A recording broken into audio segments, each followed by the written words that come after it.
Telugu Desam party బాధ్యత.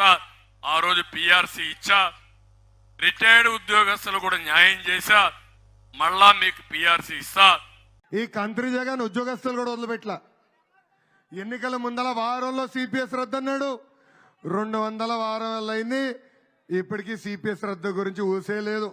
ఊసేదట్లా. మొన్న నారా చంద్రబాబు నాయుడు గారు 4 దశాబ్దాల సుదీర్ఘ అనుభవం ఉన్న 3 పర్యాయాలు ముఖ్యమంత్రిగా ఉన్న వ్యక్తి. వారికి ఒకటే చెప్పాను, కూటమి ప్రభుత్వం రాగానే మనం అసెంబ్లీలో ఉద్యోగుల కోసం కాంట్రిబ్యూటరీ పెన్షన్ స్కీమ్ గురించి ఒక చర్చ మొదలు పెట్టాలి.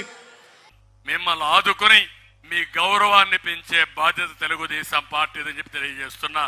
టీఏడిఏలో అదే విధంగా 4 సరెండర్లు, వాళ్ళకి రావాల్సిన జీపీఎఫ్ కూడా దోచేశాడు ఈ కంత్రి జగన్. అందుకే బయట ఉన్న మా పోలీస్ సోదరులు చెప్తున్నా, రేపు వచ్చేది మళ్ళీ మన ప్రభుత్వమే, మీ బకాయిలు కూడా తీర్చేది చంద్రబాబు నాయుడు గారే. కాంట్రిబ్యూటరీ పెన్షన్ స్కీమ్ అని చెప్పి నేను ఒక ఉమ్మడి ఆంధ్రప్రదేశ్ రాష్ట్ర మాజీ ప్రభుత్వ ఉద్యోగి కొడుకుగా చెప్తా ఉన్నాను. మనకి పెన్షన్ అనేది చాలా కీలకమైంది. జగన్ వచ్చినప్పుడు 2019లో కాంట్రిబ్యూటరీ పెన్షన్ స్కీమ్ రాగానే వారం రోజులు తీసుకొస్తానని చెప్పి మోసం చేశాడు. ఈ రోజు వరకు సంవత్సరం లోపు బలమైన పరిష్కారం కనుక్కోవాలి. అది ఉద్యోగులకి నిజంగా భద్రత. అది పెన్షన్ అనేది పెద్ద కొడుకు లాంటిది.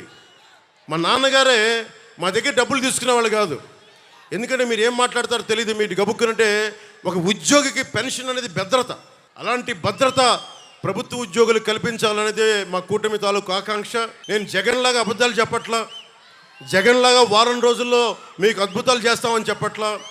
ప్రభుత్వ ఉద్యోగులందరికీ తెనాలి ఈ సభ నుంచి వేదిక నుంచి చెప్తా ఉన్నాను, సంవత్సరం లోపు పరిష్కారం తీసుకొస్తాం.